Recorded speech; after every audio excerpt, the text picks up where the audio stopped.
throughout the 20 years, I have dealt with a lot of shops like accounts, finance, ERP, and all the digitalization drive.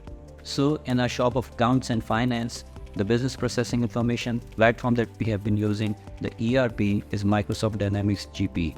We have implemented this GP in 2008, and throughout since the last 15 years, this has been ever since upgraded with the latest version in the market. Currently, we are at the latest version of October 2022 release with the web-enabled access.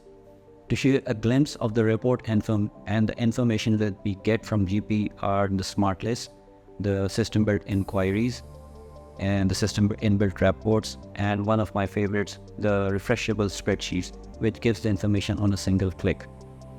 For instance, we use the project monitoring and control report, we call it PMC, logistics OPS, order processing sheet, departmental KPIs, departmental management, which is made quarterly, and EOR, event-oriented variance analysis for the fixed cost.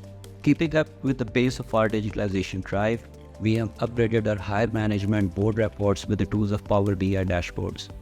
The key areas that we focus are order generation, business order generation, revenue recognition, invoicing, and collection.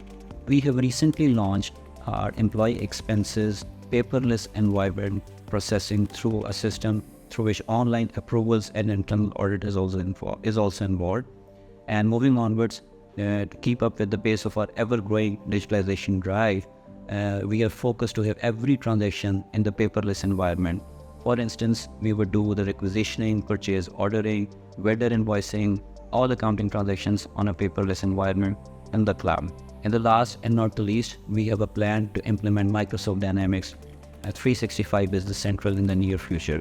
So at Avanceon, we are end-to-end digital. Thank you.